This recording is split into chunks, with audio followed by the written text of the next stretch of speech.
tous ceux qui ont duré pendant 6 mois dans la structure, à l'exception des prestataires, mais je ne parle pas de ceux ou celles qu'on nomme prestataires et qui ne sont pas prestataires. C'est-à-dire ceux qui font des prestations de services n'ont pas le droit de voter. Mais ceux qui ont travaillé 6 mois dans la structure ont le droit de voter. Donc tout à l'heure, dans votre propos, vous avez parlé d'endocasson. On sait très bien que tout à l'heure, j'ai entendu qu'il y a, dans le milieu sanitaire, il est en ébullition, parce qu'il y a des grèves un peu partout. Bon, je ne sais pas si c'est dû à quoi, mais selon vous, qu'est-ce qui ne va pas? Soit c'est la personne qui n'est pas satisfaite de cette revendication, ou bien ce sont les chefs de service qui imposent leur autorité face aux personnes. Ça, il y en a toujours des chefs de service qui imposent leur autorité. Mais il est de notre devoir en tant que syndicaliste de former nos camarades pour qu'ils connaissent, pour qu'ils maîtrisent leurs droits et leurs devoirs. Parce que la première fonction du syndicat, ce n'est pas la revendication, c'est la formation. Donc, les syndicats qui sont en évolution doivent avoir formé leurs camarades pour qu'ils sachent intégrés. Parce qu'il faudra que les BABA du syndicat, les droits des travailleurs, qu'on puisse aujourd'hui, si on pose la question à l'ami, qu'ils puissent me dire que ça, ce sont mes droits et ça, ce sont mes devoirs. Et le travail aussi ne signifie pas esclavage. Ça ne signifie pas esclavage.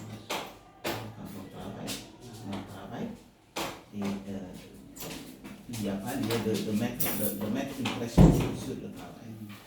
S'il fait bien ce travail.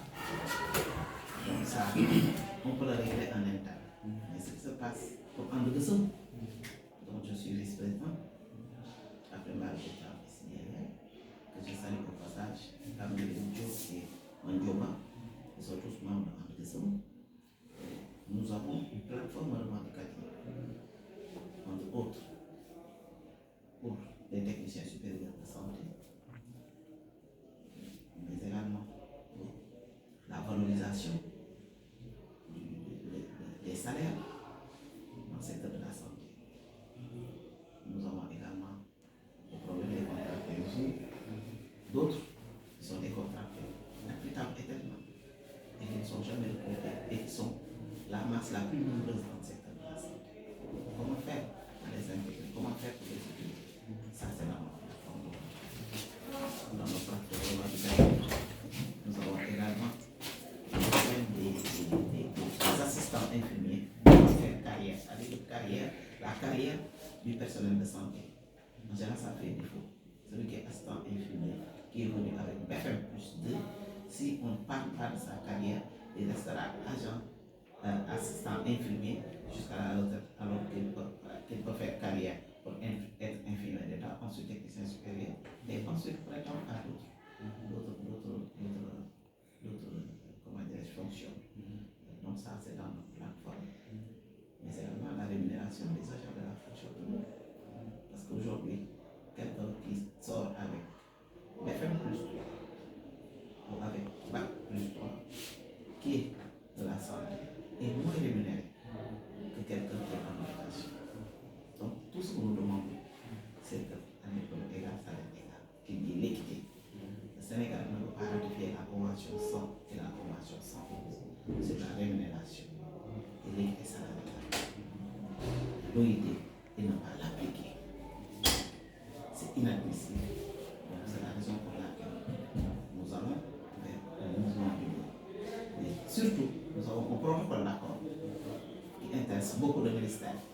Le ministère de la Santé, le ministère de l'Urbanisme pour l'habitat.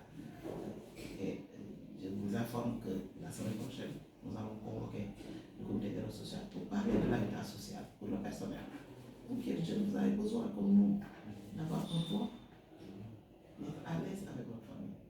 Donc, le ministère de l'habitat vraiment a fait des pas déjà parce qu'il a mis en place un comité pour André-Guesson et dedans pour les actes qu'on doit nous octroyer.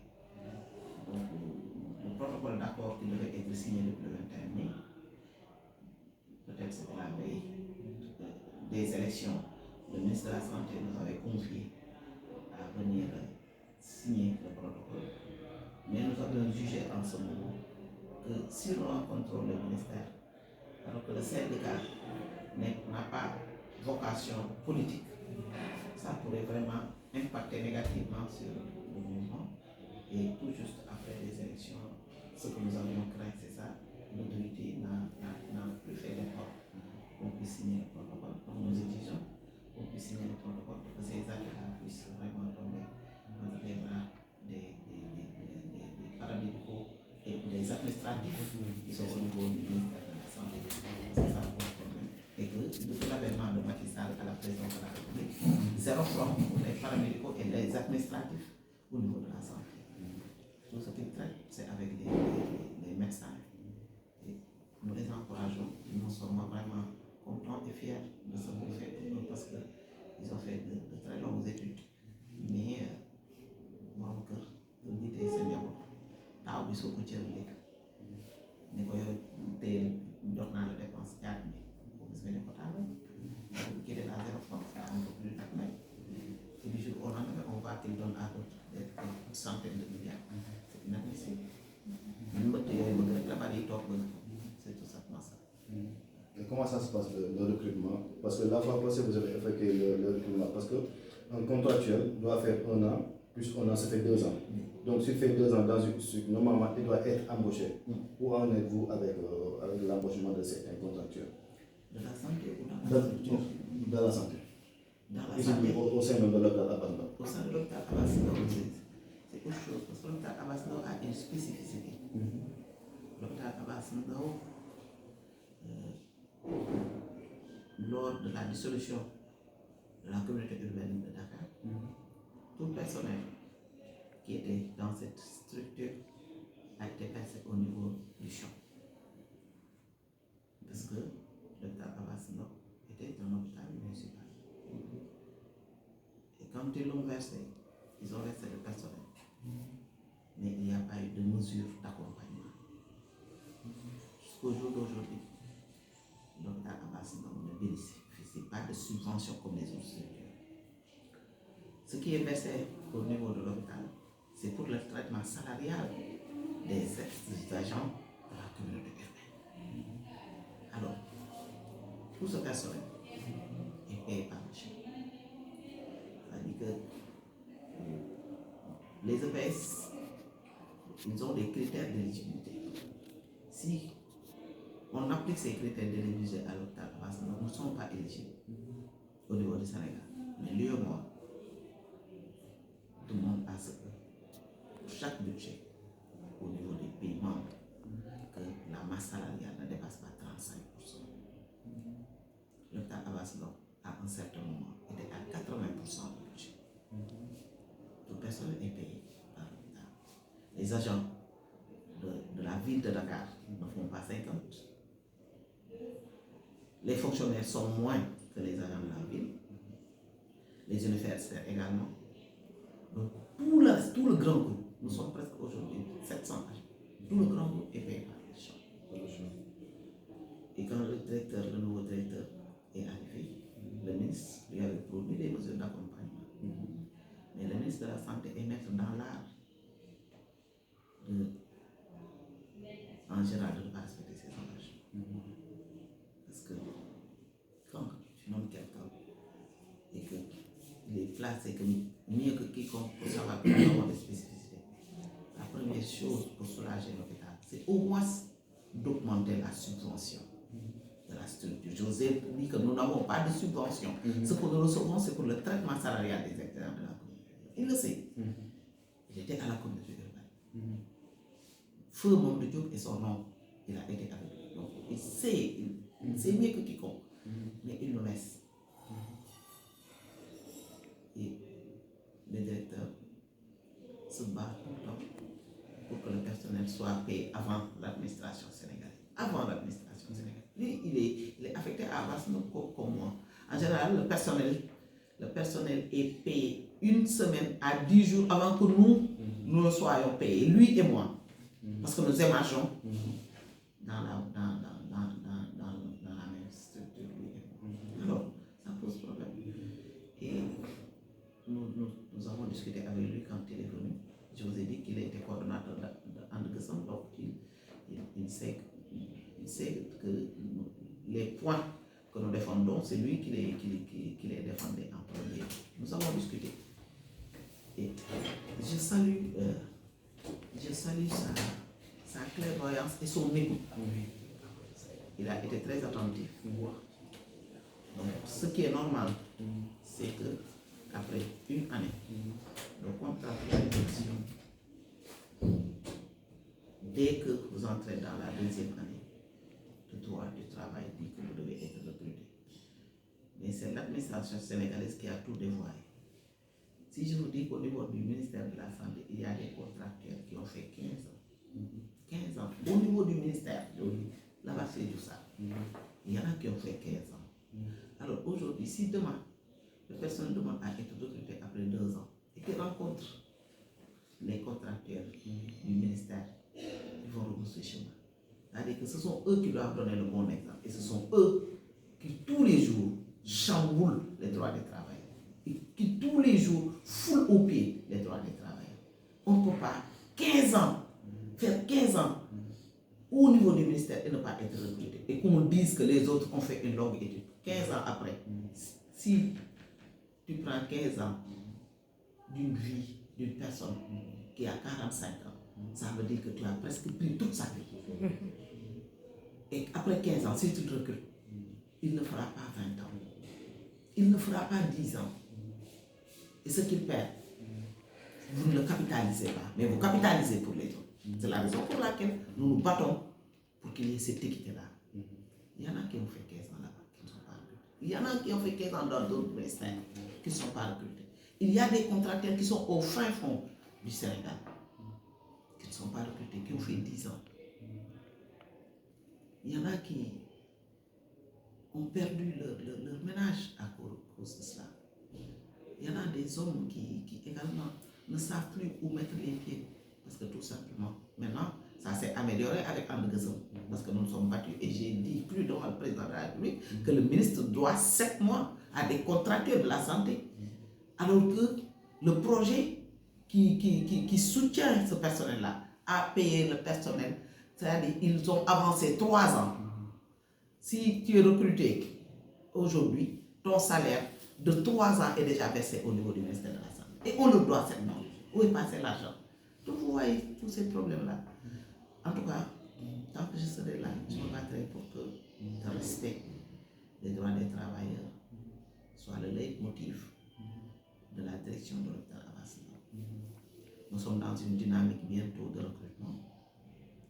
Nous allons mettre des critères la semaine prochaine. Inch'Allah, je serai au comité social pour mettre des critères pour que, au moins, nous pactons, le nombre sera défini pour qu'on puisse recruter.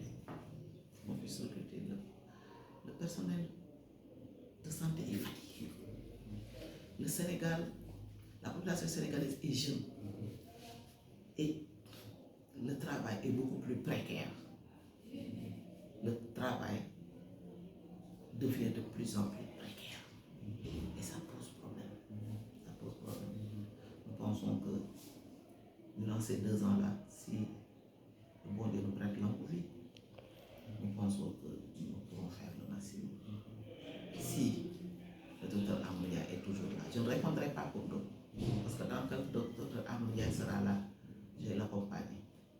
Mais quand il mettra les armes à terre, je serai obligé de quitter l'hôpital Abass Ndao parce que je n'ai plus rien à prouver. Je n'ai plus rien à prouver. Plus rien. Je suis arrivé en 1992. J'ai fait ce que je devais faire. Nous avons des partenaires. Nous sommes en train de réfléchir sur d'autres projets qui vont intéresser l'hôpital. Mais à condition que le docteur Amouria ou un directeur qui a cette époque-là puisse être avec nous. Mais sinon, il y aura toujours des tirailles. Et je n'ai plus l'âge de me battre. L'âge que j'ai, c'est d'encadrer les jeunes comme vous, de mettre vos pieds à la selle pour que vraiment vous puissiez être bien assis sur le cheval de bataille pour que vos acquis soient préservés. Non, est-ce que vous avez peut-être des solutions, vous avez établi des stratégies pour éradiquer ce fléau de ce que vous avez dit tout à l'heure concernant les travailleurs? Oui, nous avons toujours eu des stratégies. Nous avons toujours eu des stratégies. Je pense que suis dans le mouvement syndical depuis 1997. Il y en a d'entre vous qui n'étaient pas nés. Nous avons eu toujours des stratégies de recrutement. Mais si aujourd'hui nous étions des recruteurs, nous aurions eu cette solution totale. Mais nous ne pouvons pas nous battre avec le ministère de la fonction publique. Demander à la Cour de la il faut être une tutelle administrative de pouvoir recruter. Nous avons un nouveau maire. Certainement, il sera en CA.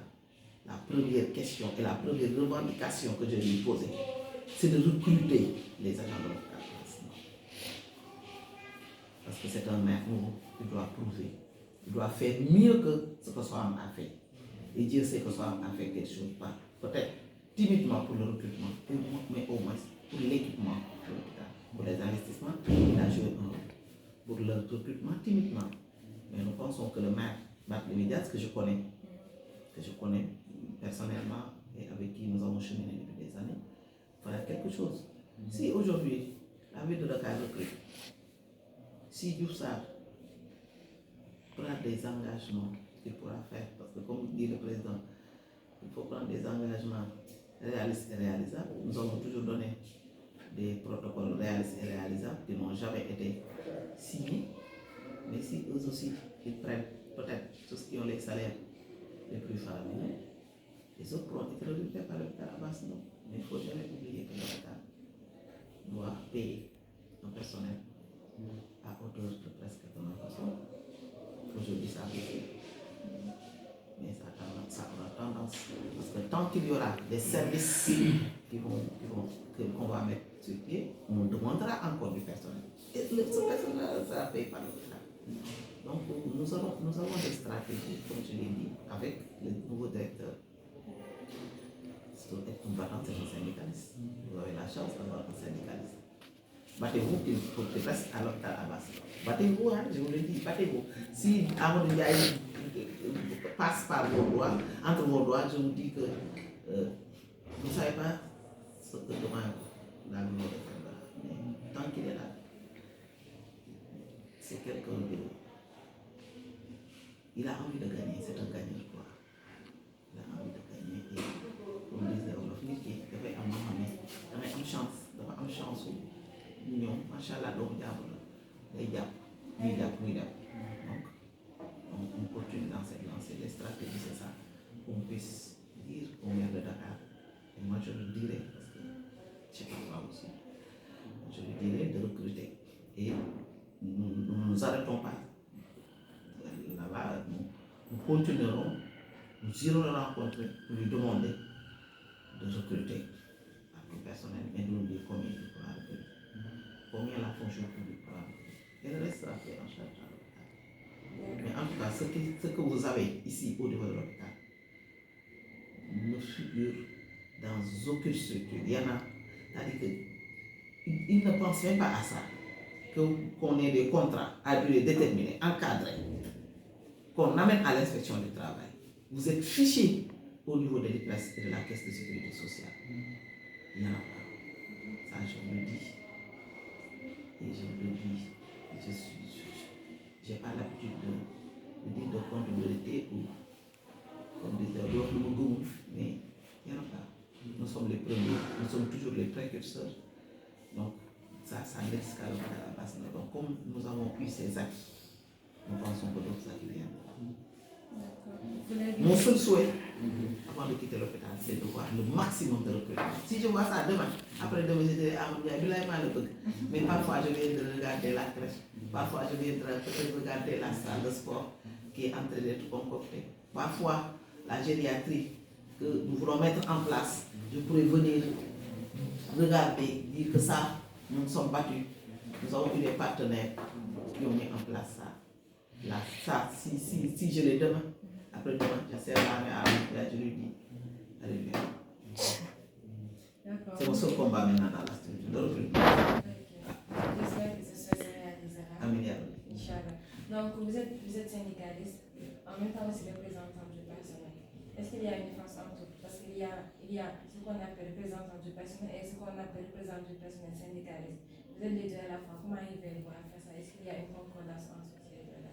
Oui, c'est-à-dire que vous voulez parler de représentant du personnel, délégué du personnel. C'est-à-dire, le délégué du personnel, il est élu par ses pairs, mais pas au niveau d'un conseil d'administration, c'est dans les entreprises, c'est dans le privé. C'est le code du travail qui régit le délégué du personnel et qui est couvert. Le délégué du personnel est couvert. On ne peut pas l'affecter, c'est-à-dire, si toi tu es délégué du personnel, tu es ici à la crèche, on ne peut pas venir t'affecter demain en médecine interne sans ton consentement. Et dans une entreprise où il y a 50 travailleurs, il doit y avoir un délégué du personnel. Donc c'est quand il y a 50, il y a un délégué, quand il y a 60, c'est deux délégués, quand il y a 70, donc c'est volontaire. Et en général, les délégués du personnel sont élus parmi les syndicats. Parce qu'en fait, ce sont les syndicats qui déposent des listes. Mais il peut y avoir des délégués indépendants qui sont soutenus par les syndicats. Ce sont eux qui se chargent des problèmes des travailleurs qui doivent avoir un local de délégué du personnel. Et le délégué du personnel, c'est à cadre. C'est-à-dire qu'aujourd'hui, s'il y a des délégués du personnel à la base, dans les cadres de l'administration ont leur délégué. Les meneurs ont un délégué. Les délégués, les paramédicaux, bon, ça dépend des grades et des fonctions qu'ils sont dans les délégués. C'est la différence entre le délégué du personnel et le représentant du personnel au CA. C'est la différence. Donc si on a la chance d'être syndicaliste et d'être représentant au CA, c'est bien parce que non seulement tu pourras maîtriser les textes, comme j'ai eu la chance, être syndicaliste ne veut pas dire maîtriser les textes. Hein. Il y en a des syndicalistes qui savent que crier, qui ne savent même pas prendre la parole. Alors qu'il faut des stratégies dans le mouvement syndical. Quand on veut faire quelque chose, quand on veut faire carrière dans quelque chose, il faut aller apprendre. Dans tous ces documents, vous voyez, ce sont des documents que je visite parfois pour davantage me former, m'auto-former quoi. Donc ceux qui ont la chance d'avoir des syndicalistes représentants du personnel, ils sont mieux défendus dans les CA. Parce que dans le CA, nous sommes 14. Si tu n'as pas la âme, si tu n'as pas le tact pour convaincre les autres, les acquis du travail sont toujours bafoués. C'est ce que nous avons analysé à l'État. Il faut user de tact, il faut user de stratégie, il faut avoir un partage pour les droits des travailleurs. Et il y en a des représentants qui n'ont pas. Dieu sait qu'il y a quelqu'un hier qui est venu me demander s'il n'y a pas de livres ou de documentation pour le représentant des personnes. Je lui ai dit non, moi je n'ai pas eu. Je me suis basé sur mon expérience et l'expérience des autres. Voir ce qu'ils n'ont pas fait, essayer de faire. Ce qu'ils n'ont pas fait, les faire. Ce qu'ils ont fait, essayer de faire. C'est ça le secret. Mais c'est bien quand on est syndicaliste, bien formé, quand on est représentant du personnel, on s'en sort. Parce que tu pourras convaincre et tu auras le temps. Donc, Madame Toumboudiaké, nous allons revenir en arrière concernant le 8 mars, parce que le 8 mars, vous avez, il y a la journée internationale de la femme, en même temps aussi, dans la même journée, on a inauguré la crèche qui porte votre nom. Comment avez-vous cette idée, le fait de créer une crèche au sein de l'hôpital? Parce que c'est rare de voir une crèche au sein d'un hôpital. Comment avez-vous cette idée, le fait de germer cette idée, d'avoir une crèche ici, que les employés, que ce soit les femmes qui sont dans cet hôpital, puissent garder leurs enfants ici et travailler tranquillement? Parce qu'on sait que aussi 3 mois de congé maternité, ce n'est pas suffisant pour une mère de famille. Donc comment avez-vous cette idée? Merci beaucoup. Comme je vous l'ai dit tantôt, nous sommes de la conférence internationale du travail qui se tient, de l'OIT. On dit qu'on conclave international du travail de l'OIT, l'Organisation internationale du travail, qui se tient à Genève. Donc, j'y vais depuis 2006. Chaque année, je vais à Genève. Donc, c'est là-bas où on discute des conventions, où on les adopte avec les 3 piliers que sont le gouvernement, les employés et les travailleurs. Le Sénégal a ratifié la convention 183 sur la protection de la maternité. Et dans cette protection de la maternité, il y a l'existence de crèches, comme vous l'avez dit, parce que 3 mois ne suffit pas à une maman pour gérer son bébé. Aujourd'hui, en Europe, le congé de maternité et de paternité peut même tourner autour de 2 ans, du père et de la mère. Nous n'avons pas encore cet acquis. Donc, alors, j'ai des amis au niveau du Bureau international du travail. La directrice générale du Bureau international du travail se trouve être ma grande sœur. Elle m'a beaucoup formé, elle m'a beaucoup accompagné et c'est une fatiguée. Quand nous avons eu l'idée de mettre en place le comité de dialogue social, le jour de son installation officielle, j'avais invité Fatim pour qu'elle vienne participer, inscrire au conseil.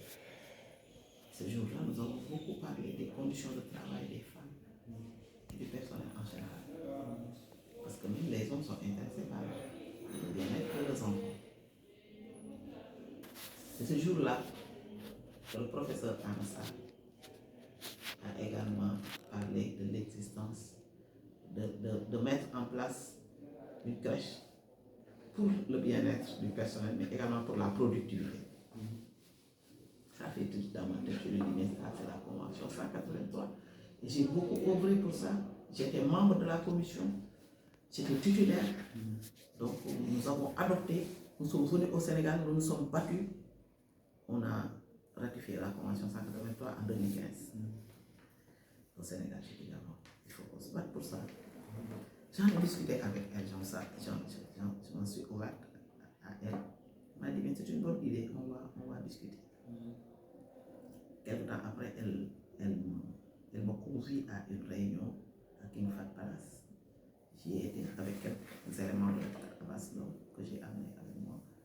Et là-bas aussi, j'ai pris la parole pour parler de la crèche. Et tout de suite, le directeur général du BIT qui était là-bas a soufflé à Fatih. Mais ce qu'il dit, c'est vrai, il faudra qu'on l'aide à faire ça. Et le fil en aiguille, nous avons pu discuter avec elle. Le fil en aiguille, nous avons pu, le fil en aiguille, nous avons pu vraiment gérer ce problème. Et le BIT nous a accompagnés. Nous avons subi des formations allant dans ce sens. Nous avons discuté de la crèche pendant plus d'1 an. Et présentement, ce que vous voyez ici est un consultant pour venir discuter avec moi par rapport à la crèche. Et comme je vous l'ai dit, avec le directeur Amadou Ndiaye, la crèche de l'hôpital Abass Ndao, qui est vraiment soutenue par le BIT, est une première en Afrique. Ce n'est pas au Sénégal, c'est une première en Afrique, même pas en Afrique francophone, c'est une première en Afrique. Donc évidemment une première au Sénégal et une première, la première se trouve être à l'hôpital Abass Ndao avec l'avènement du docteur Amadou Ndiaye. C'est ça, la crèche. Et le 8 mars, je suis syndicaliste, je suis une femme, je me bats pour l'acquisition des droits des femmes. Et le 8 mars, c'est une journée internationale des droits des femmes. Des droits. La femme est célébrée du 1er janvier au 31 décembre. Mais les droits des femmes, on en parle le 8 mars. C'est la journée internationale des droits des femmes. Donc, si nous avons la journée du 8 mars au sein de l'hôpital Abass Ndao et que nous discutons sur les droits des femmes, comment faire pour que ces femmes-là soient dans de bonnes conditions de travail, je pense que la meilleure chose, c'est de parler de la crèche de l'hôpital Abass Ndao. Et aujourd'hui, nous n'avons même pas inauguré, nous n'avons même pas vraiment installé le matériel nécessaire au niveau de la crèche. Mais le directeur encore s'est précipité pour prendre cette crèche et me dire si aujourd'hui nous avons cet acquis-là au niveau du Sénégal, au niveau de l'Afrique, au niveau de l'hôpital Abass Ndao, c'est grâce à toi. Et tout de suite, avant le BIT ne vienne, j'ai mis un décret pour dire que cette crèche-là, c'est la crèche de Mam Ndeye. Vous voyez? Donc, je dois beaucoup à l'hôpital Abass Ndao. Je dois beaucoup. Je n'ai pas regretté d'être dans cette structure, malgré toutes les turpitudes, malgré tout ce que j'ai subi à l'hôpital Abass Ndao. Tout le temps, je me réjouis. Je regarde et je dis que je vais continuer à me battre pour ce personnel, surtout pour les personnes jeunes. Donc ça m'a fait beaucoup de plaisir de pouvoir faire cette belle journée avec toute cette mobilisation du personnel autour de ma modeste personne et des directeurs de l'hôpital. Mais également, moi je pense que peut-être que je me précipite, mais la crèche maintenant est derrière moi. Il faudrait qu'on voie avec le BIT comment faire pour mettre d'autres services, pour mettre d'autres cadres qui participeront aux bonnes conditions de travail du personnel de l'hôpital Abass Ndao. C'est ça mon sacerdoce. Et j'en suis content. Le 8 mars, je ne l'oublierai jamais dans ma vie. Ça a été une pierre vraiment gravée en lettres d'or dans ma vie. Tout à l'heure, vous avez parlé du BIT. Vous êtes comment dire, vous cherchez des partenaires pour l'équipement de la crèche, ou bien il y a un budget qui est là pour essayer de puiser dans ce budget, équiper la crèche, ou bien vous avez des partenaires pour équiper la crèche, ou bien vous avez un budget? Non, nous n'avons pas de budget. Il n'y a pas de budget. Ce que devait faire l'hôpital, la direction, c'est de mettre à disposition un local. On m'a mis le directeur m'a donné un bâtiment à ma disposition. Un bâtiment. Donc c'est ce que l'hôpital doit faire, point. Pour l'équipement, pour tout ce qui suit, c'est le BIT et c'est déjà en projet. Donc c'est le BIT notre partenaire et nous pensons que le BIT pourra faire encore beaucoup de choses dans la structure. Vous avez parlé tout à l'heure de la gériatrie. Oui, la gériatrie, c'est la mairie. La mairie. Parce que, en fait, comme vous l'avez dit, j'ai beaucoup de casquettes. Je suis au niveau de Dapitas Colobane, de la mairie de Dapitas Colobane. Donc, je suis chargé de la commission santé et action sociale. Alors, quand nous avons invité le maire pour qu'il vienne rosser de sa présence cette journée, le 8 mars, nous avons discuté de nos acquis, mais également de nos perspectives. Et tout de suite, il m'a regardé, il m'a dit, j'espère que je n'ai pas oublié la gériatrie. Alors, la PCMA était là, ils sont applaudis. Et quand il est sorti, il m'a dit que je m'engage à cause de toi, pour toi, pour qu'on puisse mettre en place ici une gériatrie. Là, ce sera un autre partenariat entre la mairie de Dapitas Colobane et le centre hospitalier Abass Ndao. Et certainement, d'ici la semaine prochaine, nous allons aménager un agenda pour pouvoir discuter avec le maire, le directeur, le maire de moi-même, pour qu'on puisse mettre en place cette gériatrie.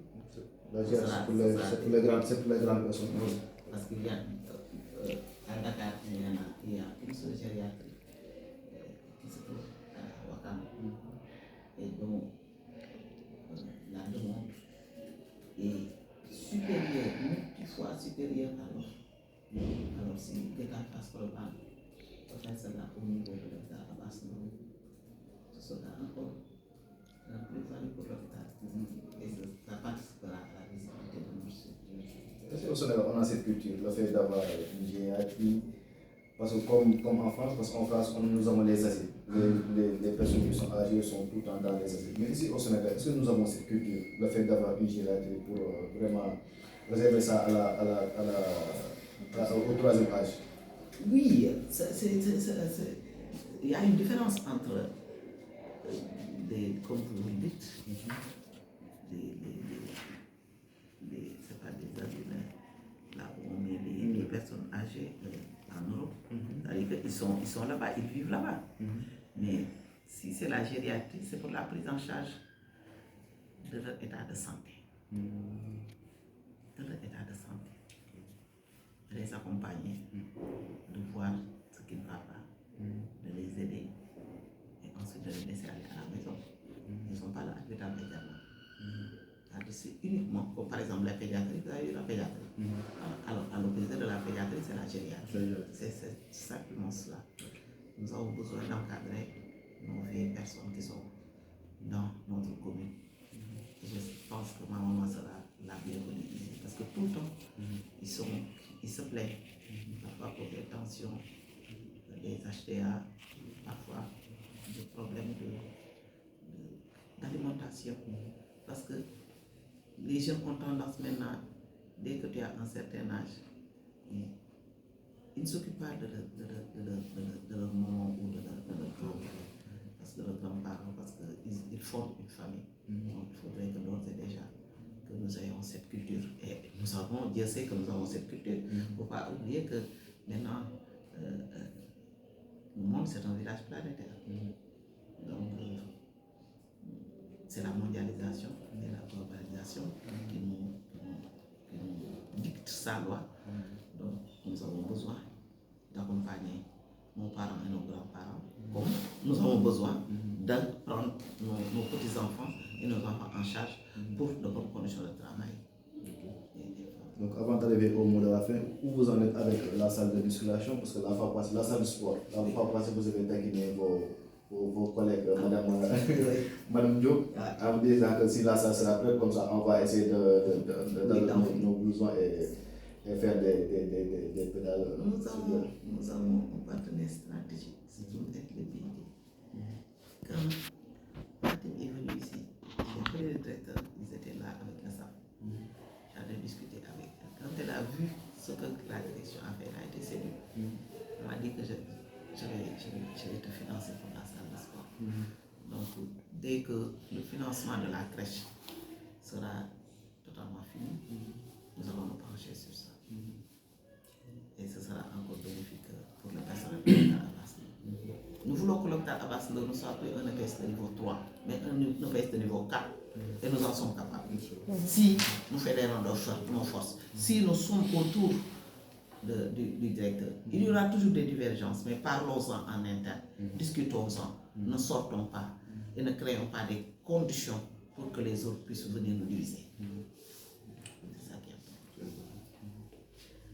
Donc, avant d'arriver à la mot de la fin, j'avais une question aussi à poser concernant, par exemple, comme RPC, le fait de représenter le personnel. Oui. Par exemple, s'il y avait un salarié convoqué en entretien préalable ou en sanction disciplinaire, est-ce qu'il y aurait, notamment un licenciement, est-ce qu'il y aurait, par exemple, est-ce que cette personne pourrait demander à ce que vous l'assistez? Mais bien sûr, je le fais tous les jours. Je l'ai fait hier soir. Je le fais tous les jours. dafa am loo xam ne waxtaanu biir néeg la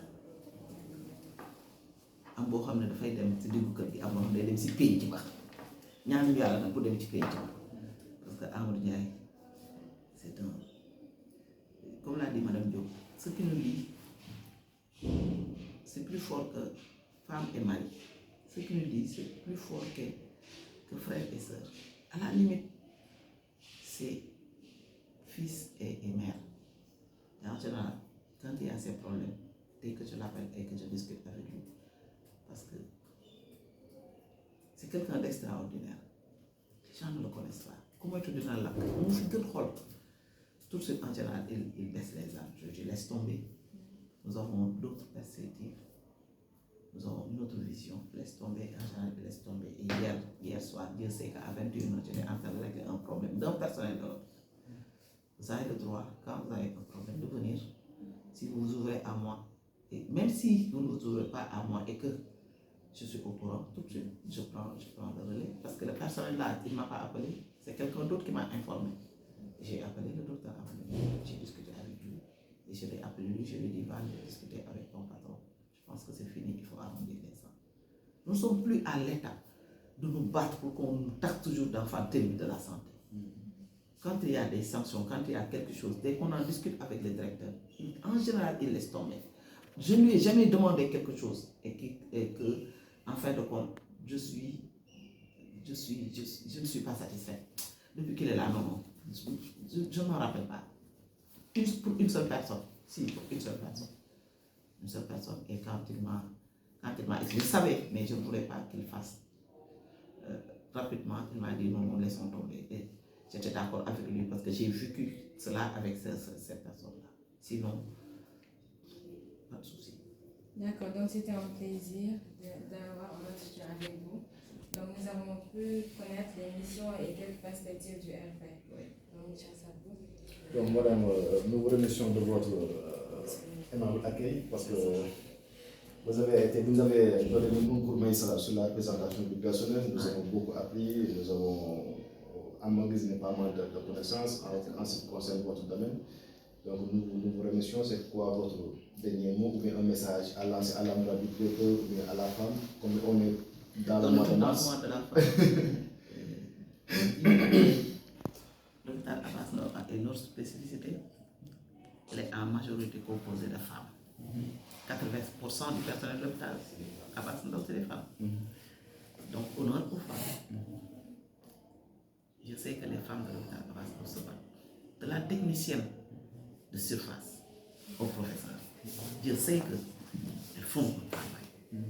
Je sais qu'elles font un travail. Donc, c'est de dire, de les remercier, de les encourager à continuer dans cette dynamique, de fédérer nos forces autour du directeur pour que Abass Ndao, comme je l'ai dit, soit un EPS de niveau 4. En tout cas,